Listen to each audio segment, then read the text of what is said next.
Tov, on va démarrer. Alors on va faire le cours de Nishmat Shmuel Ben Moshe. Et donc on a deux parachutes cette semaine, Béar et Bechukotai. On va parler surtout de Béar, et puis si on a le temps un peu de Bechukotai. La première chose dont on parle dans Béar, c'est la Shemitah. Alors la Shemitah, c'est quelque chose qui nous concerne nous maintenant qu'on a fait notre alia. C'est-à-dire que tous les produits agricoles, contrairement à ce qu'on avait l'habitude en Kouslarets, ne sont pas forcément cachers. Habituellement, non, tout ce qui est fruits, légumes, il n'y a pas de transformation, il n'y a rien, c'est cachère, ça vient de la terre, c'est fait par Dieu directement, c'est cachère. Ici, non. Pourquoi? Parce qu'il y a une année, tous les 6 ans, la 7e année, qui s'appelle la Shemitah. La Shemitah, comme son nom l'indique, c'est un moment où la terre doit complètement être au repos, en jachère. Comment ça se passe? Non seulement on n'a pas le droit de la cultiver, mais on n'a pas le droit non plus de récolter. C'est-à-dire que pendant un an, la politique israélienne change et ça devient un pays communiste. Tout celui qui rentre dans le champ a le droit de se servir. Azak.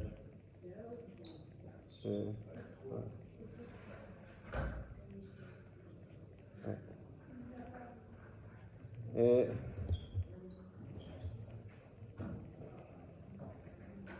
on va attendre que David finisse ses acrobaties. Voilà. Peut-être un petit peu là. Là, David. Un petit coin. Ah, il suffit de ça et le son il sort, ça y est. Là-bas, j'ai tout fermé là-bas. Je m'en suis occupé.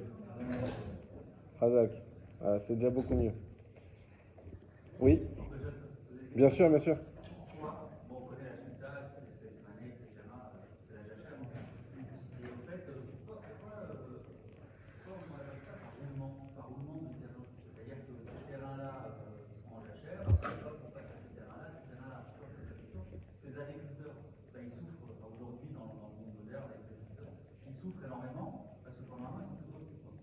Alors ça, c'est une très très bonne question que tu poses. On va en parler. On va voir. Tu as raison. On aurait pu trouver une solution économiquement plus viable.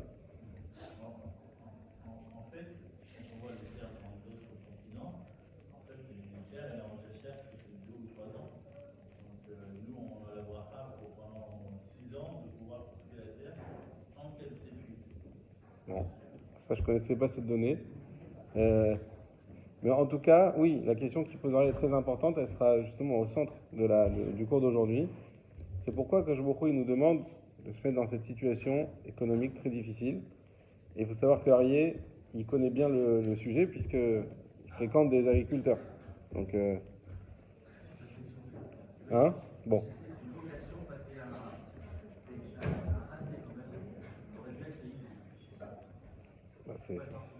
Voilà, c'est pas fini. Alors en tout cas, on retient cette question parce qu'elle sera vraiment très importante. Et on va y répondre un peu plus tard.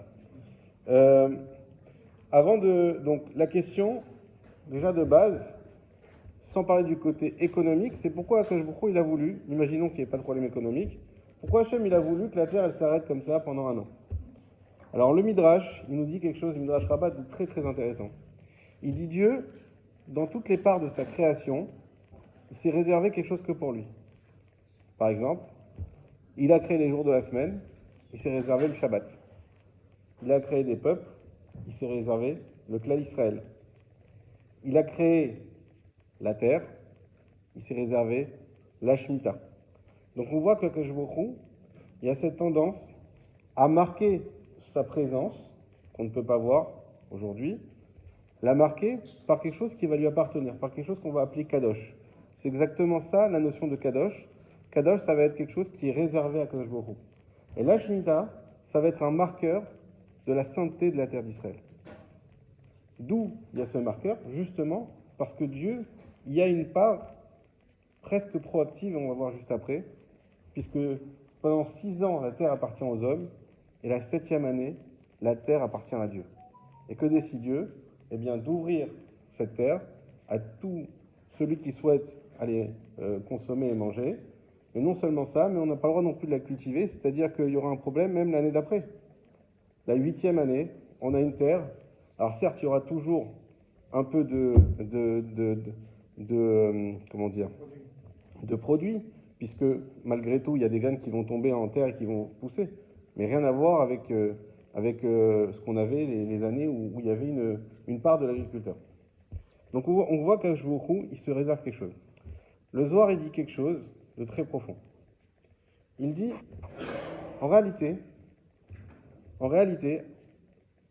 Hachem, tout comme on sait que tous les 7 ans, les esclaves juifs sont libérés, on avait déjà expliqué cette notion d'esclave en détail, j'y reviens pas, mais pour ceux qui n'étaient pas là, ça n'a rien à voir avec l'esclavage qu'on connaît aujourd'hui, moderne. Comme on dit dans la Gemara, c'est celui qui s'achète un esclave s'achète un maître en réalité, parce qu'il avait beaucoup de priorité par rapport à son maître. Et on savait malgré tout que l'esclave devait être libéré au bout de la 7e année.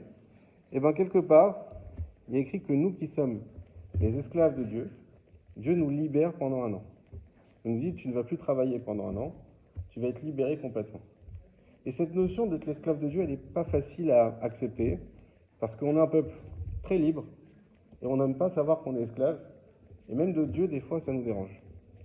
Et le Zohar nous explique une chose. Sache que si tu n'as pas le joug, ce qu'on appelle le joug des mitzvot, c'est tout ce que c'est un joug, c'est quelque chose qui empêche, une armature comme ça en fer, qui empêche les bœufs de tourner la tête, ils sont obligés d'aller devant et de labourer le champ et d'avancer tout droit. Et s'il y a des fois on n'a pas la Torah comme un joug, et c'est vrai que c'est quelque chose qui n'est pas facile, on ne peut pas avancer. L'exemple, vous avez un enfant, s'il n'a pas un examen en fin d'année, est-ce que vous croyez qu'il va réussir à performer?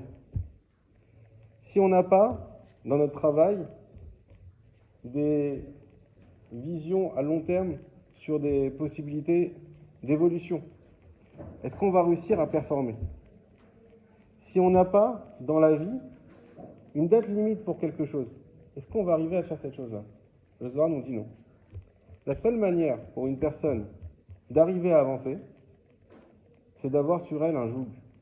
Et ce joug-là, savoir que dans toute la Torah, chaque fois qu'on voit une notion qui est un petit peu dérangeante comme ça, c'est très important de l'approfondir, parce qu'elle n'est là que pour nous aider.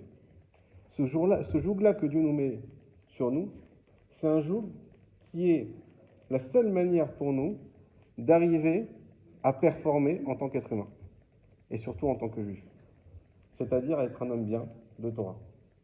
Et pour ça, il faut qu'on ait quelque part cette motivation d'Akadosh Baruch Hu qui nous dit, bah, vous avez il y a des objectifs à atteindre, il y a des dates limites, il y a des conséquences si on ne le fait pas. Et ça, c'est la seule manière qui nous permet d'avancer. Sans ça, le Zohar nous dit, donc c'est profond, hein, c'est le Zohar, on ne pourrait pas avancer. Le Zohar, il prend comme exemple le passouk de Teilim, Ivdu et Hashem Beira. Servez Dieu avec crainte. Alors aujourd'hui, c'est très à la mode de publier qu'il faut servir Dieu avec joie. Et évidemment que servir Dieu avec joie, c'est extrêmement important. Mais il ne faut jamais oublier qu'il faut aussi servir Dieu avec crainte. Comme on le dit à chaque fois, Avinu Malkenu. Alors on se plaît à expliquer le Avinu, c'est-à-dire notre Père, mais il ne faut pas oublier le Malkenu, le côté royal d'Akadosh Baruch Hu, c'est-à-dire aussi un peu froid, distant, et aussi la crainte qui va avec. Quelqu'un qui n'a pas la crainte de Dieu, qui n'a qu'un amour débordant et une joie qui va avec, ne pourra jamais réussir à se maîtriser et à avancer et à performer. Pourquoi? Parce que la joie et l'amour qu'on a, dans ce cas-là, si elle n'est pas, même celle qu'on a pour les parents, un enfant qui prend son père pour un ami ne pourra jamais avoir le respect de son père.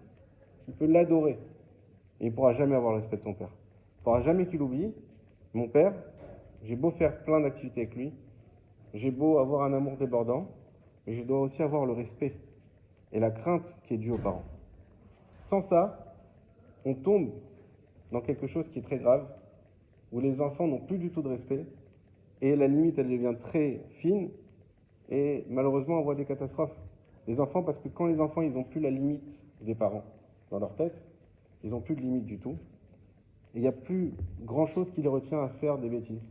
Et à faire, il y a plus cette conscience. La conscience, elle vient de la crainte de l'image paternelle et maternelle, de la crainte des parents. C'est ça qui donne à l'enfant cette faculté de dire non à ses amis des fois qui dépassent des bornes, de ne pas aller plus loin. Et ce sont malheureusement les enfants qui sont soit délaissés ou soit que pour une raison que Dieu préserve, ils n'ont pas de parents. Ce sont eux qui arrivent dans des situations à faire des choses qu'il ne faut pas faire parce qu'ils n'ont plus cette limite dans leur esprit. Et donc on doit avoir, nous, avec Dieu, la même chose. Dieu, on doit l'aimer de toutes nos forces. Dieu, on doit s'en rapprocher comme un père, mais aussi comme un roi. Et on doit avoir ce joug. C'est exactement ce qu'on fait tous les matins quand on met les tefilines. Qu'est-ce qu'on fait? On met les tefilines. Les tefilines, c'est attacher son bras. Pourquoi on attache notre bras? On attache notre bras parce que notre bras, c'est vrai que Dieu nous a donné cette capacité à agir, mais il faut toujours qu'elle ait une limite. Et cette limite, c'est quoi? C'est le schéma Israël qui est ici. Le schéma Israël qui est ici, c'est ce qui nous permet de dire tu agiras toujours, mais dans la voie d'Hachem. Également dans notre pensée, les tefilines de la tête, on attache notre tête. On attache notre tête pour nous dire il n'y a pas de pensée qui doit être totalement libre. Vous savez, on parle aussi beaucoup aujourd'hui je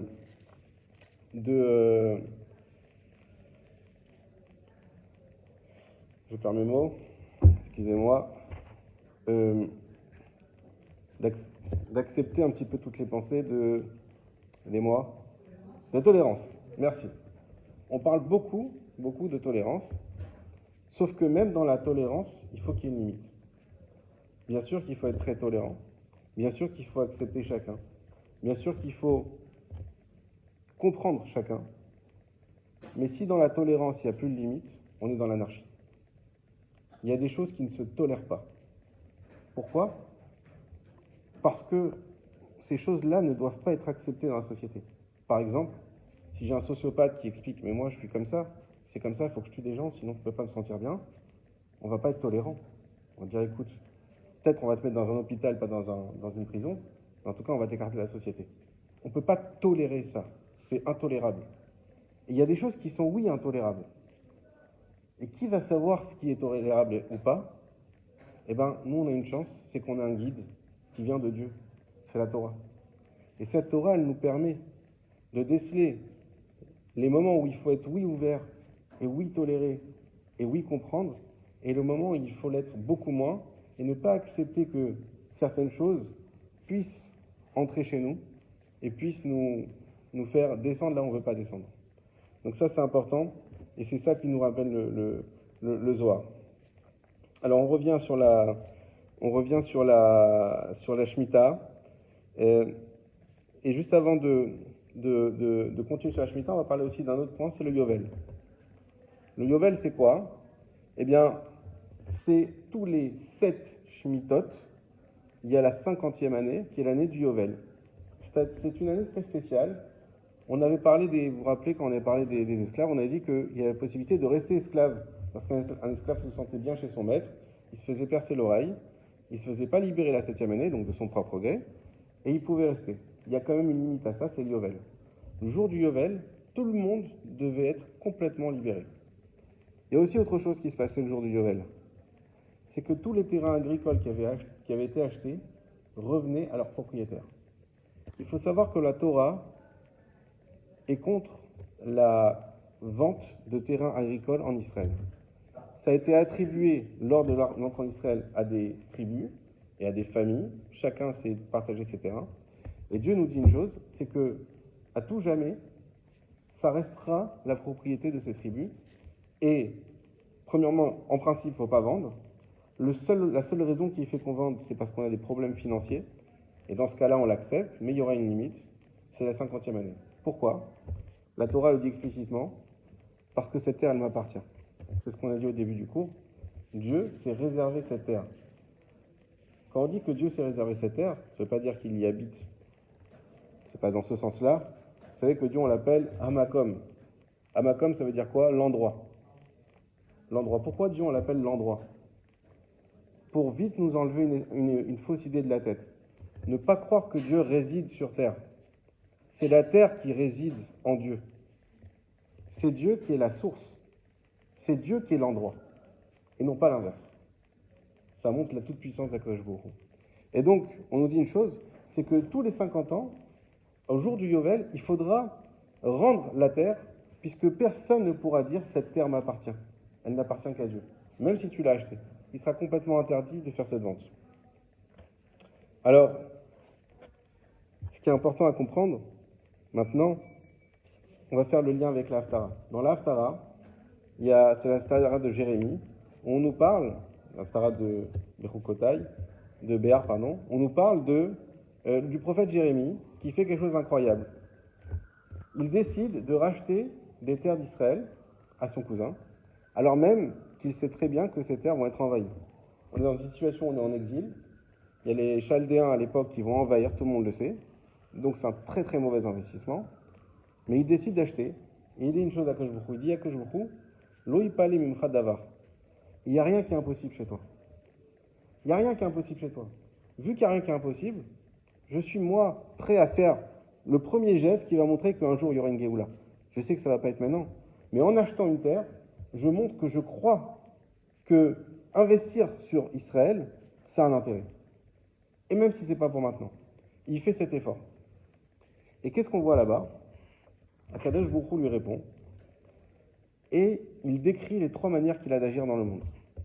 Dieu, il a 3 manières d'agir dans le monde. La première des manières, c'est ce qu'on appelle Lo yipale chadavar. Il n'y a rien qui est impossible pour Hachem. Ça veut dire que pour Hachem, ce n'est pas plus compliqué de nous faire marcher à chaque instant que d'ouvrir la mer au moment où il faut faire passer le Israël. Il n'y a rien qui est compliqué pour Hachem. Vous allez me dire, oui, mais il y a un qui est un miracle, un qui n'est pas. Donc il y a bien une différence. C'est vrai. Alors là, on descend. La deuxième manière d'Hachem d'agir, c'est ce qu'on appelle l'Ashgacha Klalit. L'Ashgacha Klalit, c'est que Akadosh Baruch Hu, il s'occupe du monde dans sa généralité, dans sa globalité, dans l'objectif final de là où il doit arriver. Mais il y a aussi l'Ashgacha Pratit. L'Ashgacha Pratit, c'est quand Akadosh Baruch Hu, il va s'occuper de chacun en particulier. Comme on nous dit dans le Gemara, qu'il y a un ange qui fait pousser chaque brin d'herbe à chaque fois qu'il doit évoluer. Ça veut dire que jusqu'au plus petit des détails, jusqu'à la plus petite fourmi, jusqu'au brin d'herbe, Akadosh Baruch Hu, il s'intéresse et il intervient. Maintenant, on a parlé de la Shemitah, on revient dessus. Il faut savoir une chose, c'est que, en réalité, lors de la Shemitah, la paracha nous le dit déjà directement, c'est écrit. N'ayez pas peur. Alors le pasouk, je ne sais pas si je l'ai noté. Si, pasouk café. Pasouk café, pardon, je vais vous lire parce qu'il est très beau. Il dit la solution. Vechitomo, manochal bashana shvit. La question d'Arié écrit dans la Torah. Et lorsque vous direz, qu'est-ce qu'on va manger la 7e année? Surtout que aujourd'hui, c'est une question qui est peut-être beaucoup moins grande parce qu'il y a peu d'agriculteurs par rapport au nombre de travailleurs. À l'époque, tout le monde était agriculteur. Donc, on dépendait tous de ça. Vraiment. Donc, qu'est-ce qu'on va manger la 7e année? On n'a ni semé, ni récolté notre tevoa, notre récolte. Notre récolte. Donc, comment on va faire? Vetsiviti et birchati lachem. Sache, Dieu dit que j'ai ordonné ma bracha sur eux, sur vous. C'est pas j'ai donné. J'ai ordonné ma bracha. C'est-à-dire que Akadosh Baruch Hu, il va faire une chose incroyable, c'est qu'il va ordonner à la bracha, à ce système de bracha, d'agir sur nous. Bashana Hashishit, durant la 6e année, Vasa tevoa lishlosh hashanim. Et elle va faire une tevoa pour 3 ans. Elle va faire une récolte pour 3 ans. Et donc là, on n'est plus dans un système normal, on est dans un système de miracle. Mais pas un système de miracle qui est raconté par des histoires, non. Un système de miracle qui est donné directement, noir sur blanc, dans la Torah, par Dieu. Et Dieu nous dit la 6e année, en fait, tu vas te récolter 3 fois plus pour la 6e année, pour la 7e année qui est la Shemitah, mais aussi pour la 8e année, puisque comme on a dit, tu n'auras pas pu faire ce qu'il faut pour que ça pousse la 8e année. Ça, c'est la bracha. Regardez ce qui est écrit sur le Yovel. On a dit qu'au niveau du Yovel, on n'avait pas le droit a priori, de vendre les terres. La Torah nous dit celui qui vend sa terre, alors, s'il y a des membres de sa famille qui peuvent l'aider pour racheter la terre, déjà avant le Yovel, il faut qu'il l'aide à racheter la terre. Et s'il n'y a personne pour l'aider, alors il la rachètera tout seul. Tout le monde pose la question, mais s'il l'a vendu, c'est qu'il ne peut pas la racheter. Il a vendu justement parce qu'il y a des difficultés économiques. Oui, mais il y a une différence. Il y a une différence entre la personne qui a une difficulté et qui a une solution entre les mains. Pour le coup, il a une difficulté économique et puis il a un bien immobilier. Donc il se dit, j'ai une solution pour m'en sortir. Et une personne qui n'a plus d'autre solution. Il n'a pas de famille pour l'aider. Il n'a plus rien. Il a perdu ses terres. Quelque chose d'incroyable à l'époque. Et à ce moment-là, il se retrouve comment? Il se retrouve seul face à Kadosh Baruch Hu. Son seul espoir, c'est Hachem. Eh bien, celui qui fixe tout son espoir, toute sa croyance, toute sa émouna en Hachem, qu'à ce moment-là, il est face au mur, il n'a plus le choix, là, il n'y a aucun doute et aucun problème pour qu'il arrive à surmonter ses difficultés et qu'Akadosh Baruch Hu, lo yipale mimcha davar. Hachem, il n'y a rien qui est dur pour lui. La plus grande des difficultés qu'on puisse avoir, Dieu préserve, il faut toujours avoir en tête que Dieu, il n'y a rien qui est dur pour lui. Il peut nous sauver de tout. Il n'y a jamais un moment où on est dans un point de non-retour. Tout simplement parce qu'on est le peuple d'Israël. On est le peuple d'Israël qui sommes rattachés à Kadosh Baruch Hu, et donc qui avons cet espoir qui est les dorés d'Oroth, qui est à chaque instant et à chacun. Et même quelqu'un, Dieu préserve, qui ne serait pas méritant, Dieu a créé la teshuva, le repentir, qui permet à n'importe qui, là où il est, de se rapprocher d'Hachem. Hachem lui dit, ouvre-moi une porte comme le chat d'une aiguille, et moi je t'ouvrirai les portes d'un château. Fais un pas vers Hachem, Hachem il attend que ça, que tu avances un petit peu vers lui, il t'ouvrira les portes du château. On continuera avec aussi le Malbim qui nous dit quelque chose qui est très intéressant. Il dit de même qu'on doit avoir, pour que Hachem puisse nous gouverner, en fait, ce qu'il faut comprendre, c'est que Akadosh Baruch Hu, dans sa toute-puissance, il ne peut rien nous donner sinon on n'en veut pas. Dans toute l'histoire de la création, Akadosh Baruch Hu a toujours demandé à l'homme d'avoir une part active dans ce qu'il va faire. Et donc la seule manière qu'on a de pouvoir faire que Hachem il déclenche toutes ces brachot dont on a parlé, c'est que nous-mêmes, on les demande et qu'on y croit dur comme fer. Si on n'y croit pas dur comme fer, ça ne fonctionne pas. Le Malbim, il nous dit, lorsqu'il y aura un roi sur Israël, il faut que le roi ait les mêmes caractéristiques. C'est-à-dire que le peuple en son entier, et ce sera le roi, sûrement le roi Mashiach qui arrivera à ça, lui fasse une confiance absolument totale. Et pour ça, il faut que ce soit un roi qui ne cherche qu'une chose, c'est le bien du peuple. Tout seul, il ne pourra pas y arriver. Il faudra qu'il soit accompagné d'un Kohen, qui soit également un Kohen. Vous savez que les Kohen, ils ont un grand Yetzer Hara à l'époque du temple, c'était d'aller chercher courir les Trumot et les Maasrot. Pourquoi? Parce qu'ils savaient que le Klal Israël avait des obligations de dîmes envers eux. Et donc, il y a ceux qui allaient vite faire en sorte d'être l'élu pour les personnes qui devaient, les agriculteurs qui devaient donner cette dîme. Et du coup, ils pouvaient laisser tomber leur rôle principal. Comme on l'a expliqué la semaine dernière, la semaine dernière, le rôle principal du Kohen, c'est d'enseigner la Torah au peuple. Et donc le Kohen, lorsqu'on a un roi qui s'occupe que du peuple, avec un Kohen qui s'occupe d'enseigner la Torah, et bien là, on est dans une situation idéale et indestructible pour le peuple d'Israël. On a un Zohar qui raconte une belle histoire dans cette paracha. Elle n'est pas en lien avec ce que je viens de dire, mais je voulais quand même la ramener. C'est l'histoire de deux Tanaïm, Rabbi Yossi et Rabbi Yehuda, qui se baladent sur un chemin où il n'y a pas grand-chose ni à manger ni à boire. Ils voient deux personnes, deux voyageurs. Et les deux voyageurs, ils ont un sac à dos avec ce qu'il faut avec des vivres. Et à un moment donné, il y a une personne qui arrive, qui a l'air déjà de mal en point, et qui s'adresse à eux, qui leur dit « S'il vous plaît, donnez-moi à manger ». Alors, il y a un des deux voyageurs qui n'a pas de problème, il commence à ouvrir son sac. Il y a son ami qui dit « Attends, tu sais qu'on a une longue route à faire, il n'y a pas de macolette sur la route, si tu donnes tu donnes ce que tu veux, mais moi, tu me demandes rien. Moi, je sais que j'aurai pas assez pour partager avec toi. Donc, je te conseille de rien donner. » Lui, il dit « Non, il n'y a pas de problème, t'inquiète pas, je te demanderai. » Lui, il donne. Et là, les deux Tanaïm, ils sont surpris par cet élan de générosité. Ils se disent quand même, c'est courageux, il lui donne et tout. Et ils sont curieux de voir, il y en a un qui dit à l'autre, je sens que cet homme-là, s'il a été pris de cet élan de générosité, c'est pas pour rien, viens, on les suit. Viens, on les suit, on va voir ce qui se passe. Ok. Ils les suivent, la route continue, et à un moment donné, ils font une pause de repas, et l'autre, il commence à souffrir. Il dit, ah, j'ai faim, j'ai soif. Et là, il y a un Tana qui dit, bah, je vais lui donner, viens, on lui donne, on a beaucoup de vie, viens, on lui donne à manger. Il dit, non, surtout pas. Surtout pas. Pourquoi? Parce qu'il a fait une mitzvah, et c'est maintenant de voir la valeur de sa mitzvah. Est-ce qu'il va la regretter ou pas? Combien de fois ça nous est arrivé de faire une mitzvah, et des fois de regretter? Des fois, j'ai un enterrement, c'est loin, c'est la nuit, il faut voyager. Est-ce que je ne vais pas regretter sur le retour? J'aurais pas dû y aller quand même. Est-ce que je ne vais pas regretter le lendemain matin quand je vais pas réussir à me réveiller, quand je vais être...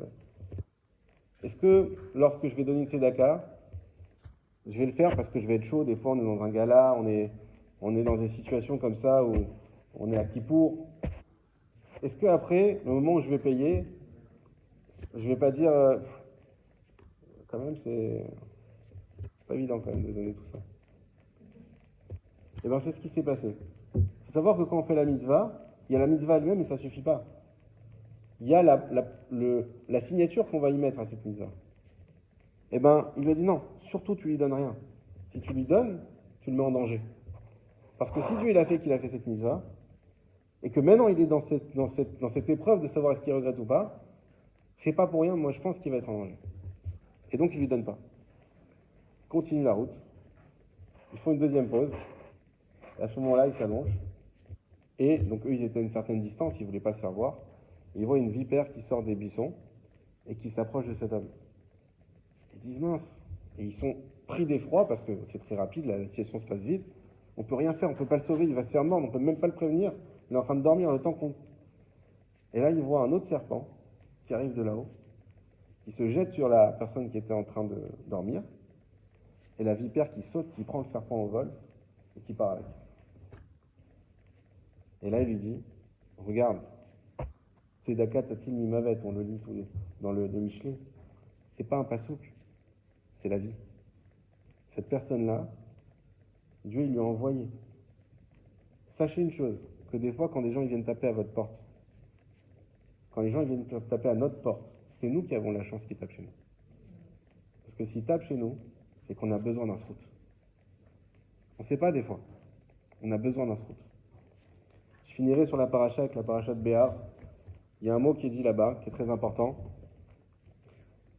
Il est écrit qu'il y aura beaucoup de brachot lorsque Israël fera la Torah. Je ne reviendrai pas dessus, vous allez l'entendre, je pense, beaucoup ce Shabbat. Et il est écrit qu'on aura une bracha, au niveau de la guerre aussi, que 5 hommes en poursuivront 100, et que 100 hommes en poursuivront 10 000. Tout le monde pose la question. Alors Raphaël, il n'est pas là, c'est lui le matou du groupe. On dit, attends, il y a une proportion. 5 qui poursuivent 100 fois 25. 100 qui poursuivent 10 000, ça ne va pas, on aurait dû dire 2500. C'est fois 100. 2000, pardon. Alors comment ça se fait qu'on a cette proportion qui est passée de fois 25 à fois 100? Rabbi Nachman de Breslev, il nous répond deux choses. Il dit premièrement, il faut savoir que lorsqu'on a des gens, même 5 personnes, qui arrivent et qui ont un projet de Torah et qui avancent avec la Torah, eh bien, ils sont capables à eux seuls d'en convaincre 100. Et non seulement ça, mais lorsqu'on a 5 personnes bienfaisantes qui provoquent une bonté divine, si on en a 100 qui en font autant, c'est exponentiel. Les srouillottes d'un groupe, c'est exponentiel. Lorsqu'on a 5 personnes qui étudient, 5 personnes qui font des bonnes actions, ça n'a rien à voir avec 100, et pas simplement 25 fois plus, mais beaucoup fois plus. Pourquoi? Parce que les personnes qui font des bonnes actions ensemble, alors ça provoque une émulation de spiritualité qui amène énormément de bonnes choses dans le monde et beaucoup plus rapidement et beaucoup plus, de manière beaucoup plus efficace. Comme on dit dans le pasuk, Betar Bachem va c'est top.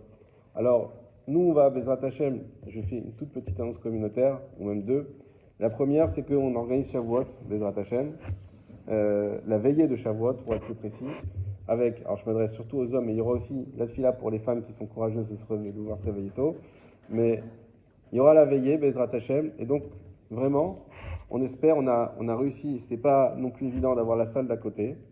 Donc toute la nuit, plus la tfila, plus on sera à étudier sérieusement, et plus on provoquera des brachot chez nous, et dans la ville de Naria, et dans tout Israël. Et on a prévu des programmes qui sont, j'espère, attrayants, intéressants. Il y aura plusieurs groupes, chacun pourra trouver sa manière d'étudier comme il veut. Et on aura une fila honnête avec à manger durant toute la nuit et un beau kiddush chalavi, Bezrat Hashem. Donc ce sera dimanche soir 1er juin. On l'a envoyé, on va continuer. Inscrivez-vous pour qu'on sache combien de personnes seront là. Et voilà, Bezrat Hashem, c'est un premier point. J'ai envoyé sur les groupes. Il y a un formulaire. Et on va le renvoyer de toute façon. On va le renvoyer encore 10 fois d'ici Shavuot, donc c'est pas grave. À part ça, en avant-première, aussi, Bezrat Hashem, là, je m'adresse vraiment beaucoup plus à tout le monde. Mardi soir, on fera une soirée d'études, comme on en avait fait l'année dernière, c'est vraiment qu'on n'avait pas fait. On fera une soirée d'études où il y aura des groupes, donc pour les hommes, des groupes d'études ici, un cours pour les femmes à côté, et un repas, une belle sévilla qui sera servie ensuite. Donc mardi soir prochain, on vous attend. Il n'y a rien qui a été publié encore, c'est vraiment tout frais, donc vous serez au courant des détails bientôt. Et donc vous êtes toutes et tous invités à participer à ça. On va faire le Pirkei Avot du jour. Non, ça sera différent. On a le Pirkei Avot, donc on est au Pirkei Avot 5, et on a l'avant-dernier Pirkei Avot qui nous dit la chose suivante.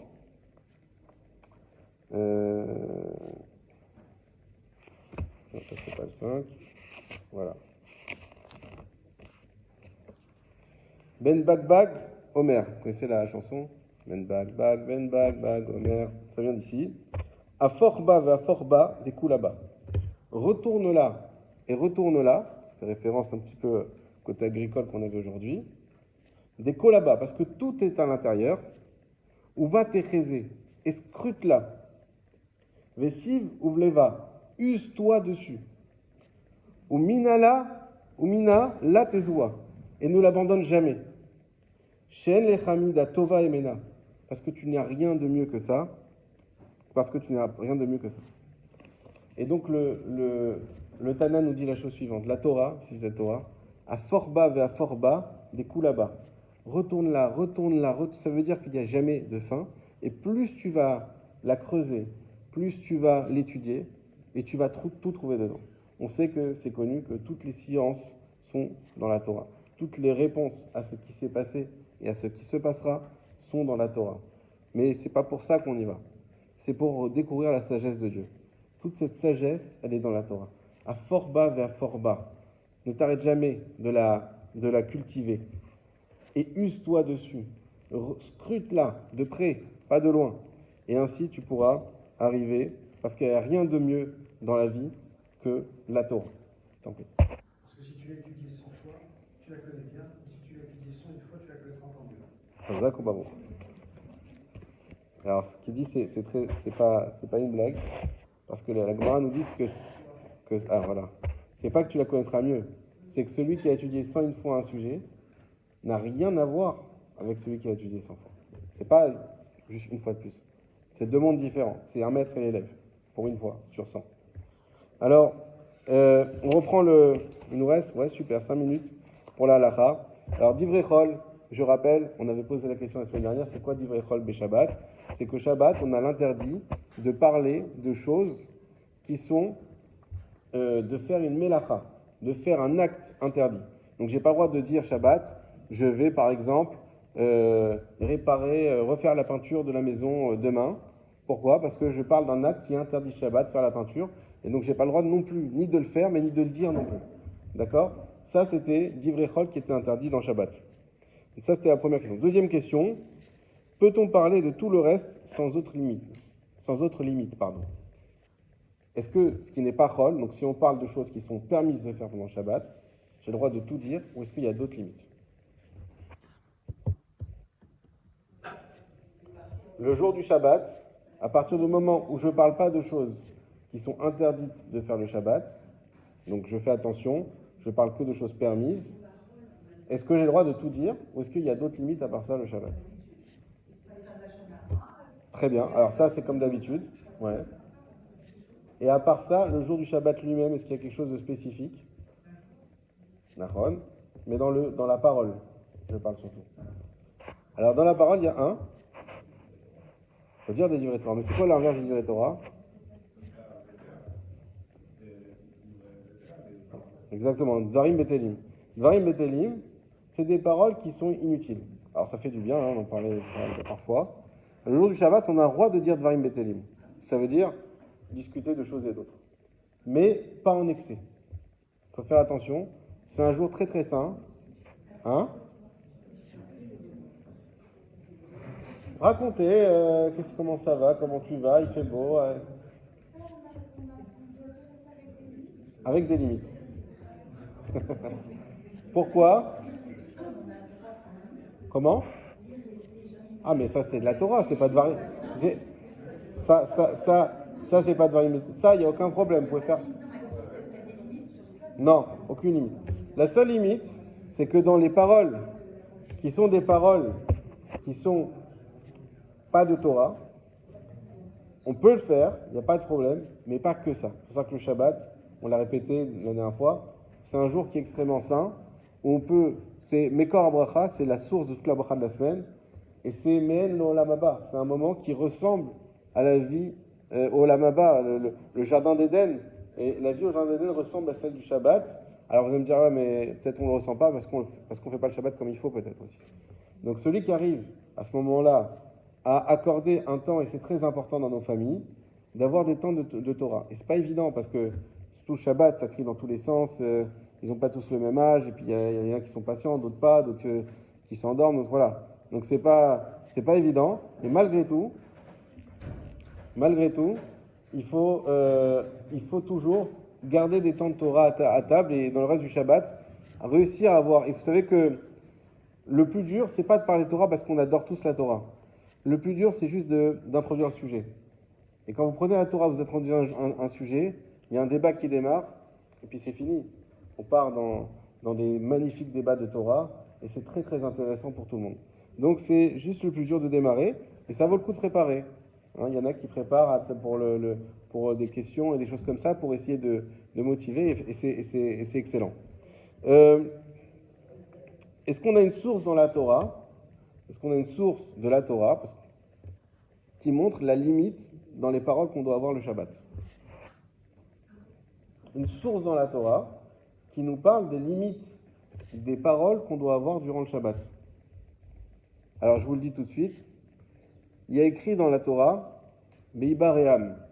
Beibaream, c'est que il y a un He en plus, Behe Baream. C'est avec le He qu'il a créé le monde. C'est quoi le He? C'est le souffle. C'est la parole. Comme vous savez, Dieu, il a créé le monde avec la parole. Comment? Ok, peut-être, je ne savais pas. Et en tout cas, le fait qu'il ait créé le monde avec la parole, on sait que la parole est créatrice. Or, il écrit dans le Kiddush, qu'est-ce qu'on dit? Vaishbot bayam hashevi, que Dieu il s'est arrêté le 7e jour. Alors les Chachamim disent, mais il s'est arrêté de quoi? De faire? Mais Hachem il fait pas, il parle. Bah oui, il s'est arrêté de parler. C'est quoi le Shabbat? C'est que Dieu il s'est arrêté de parler. De là on apprend une chose, que le Shabbat, c'est un moment où faire très très attention à ce qu'on va dire. Ça c'est la source de la Torah. Est-ce qu'il y a une mitzvah? Est-ce qu'il y a une mitzvah de se souhaiter Shabbat Shalom? Alors si oui, il faut me dire laquelle. Chazak, ça c'est ce qu'on se souhaite. Mais en quoi c'est une mitzvah? Quelle est la mitzvah de se dire Shabbat Shalom? Ok, alors, je creuse, il y a un truc précis à dire. Pourquoi? On vous dit pas Shabbat Shalom? Ouais, si quand même, non? Vous êtes tombé sur des gens antipathiques, mais... Alors, c'est quoi la mitzvah? C'est Zachor et Yom HaShabbat. Donc, on parle des paroles.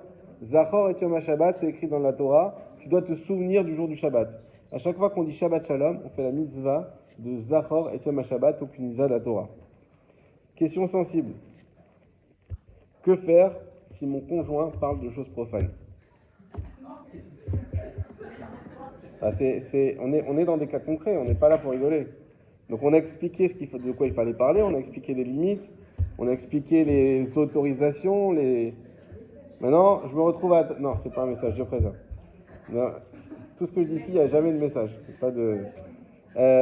donc la question c'est, je sors de ce cours, mon conjoint n'y était pas, et puis il arrive, effectivement, et le Shabbat, il commence, ah ouais, là il faut que je prenne la voiture, il faut que je fasse la peinture, je vais m'occuper de l'électricité d'ailleurs demain, alors qu'est-ce qu'on fait? À la fin de Shabbat, on fait écouter en podcast ton chronologie. D'accord. On peut lui dire gentil.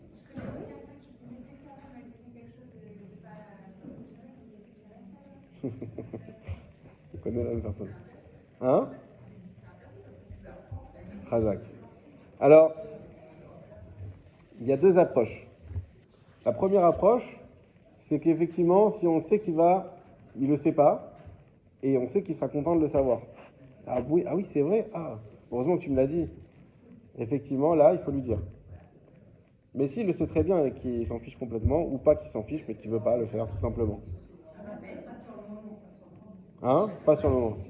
Alors, effectivement, le Shalom Bayit, il passe avant ça. C'était ça la question principale. Le Shalom Bayit, il passe avant ça. Et donc, il faudra le dire avec tact, par des chemins, en faisant écouter un podcast, en ce que tu veux, le dire en essayant. Mais il ne faut jamais lâcher, par contre. Il ne faut jamais lâcher. Il ne faut jamais dire, ça y est, j'abandonne. Gentiment à chaque fois, un jour ça paiera. La dernière question, par rapport aux paroles de Shabbat, est-ce qu'on a le droit de vendre les mitzvot à la synagogue le Shabbat? On a dit qu'on n'avait pas le droit de parler de ce qui est interdit. L'argent, le commerce, c'est interdit. Donc, est-ce qu'on a le droit de vendre le mitzvot le Shabbat? Alors, vous savez que oui, parce que vous le voyez surtout autour de vous. Pourquoi? Voilà, vous voyez là la force des rabbanim. Oui, bien sûr que oui, on peut vendre les mitzvot, parce qu'il s'agit ici de projets de Torah et divin. Mais il y a une limite qui est très, très, très mal connue. C'est qu'on n'a pas le droit de faire don d'objets pendant Shabbat. Non, si par exemple on dit, on va acheter des tables pour la synagogue, on va vendre, qui veut offrir une table? On a 10 tables, 1, 2, 3, 10, Assour Shabbat. Ah mais c'est des tables pour étudier dessus, c'est des tables, malgré tout c'est Assour. Pourquoi? Parce que ça ressemble trop à du commerce.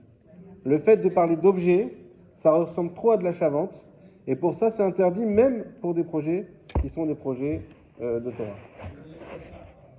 Ah, c'est pas des paniers, c'est la tzedaka pour les pauvres.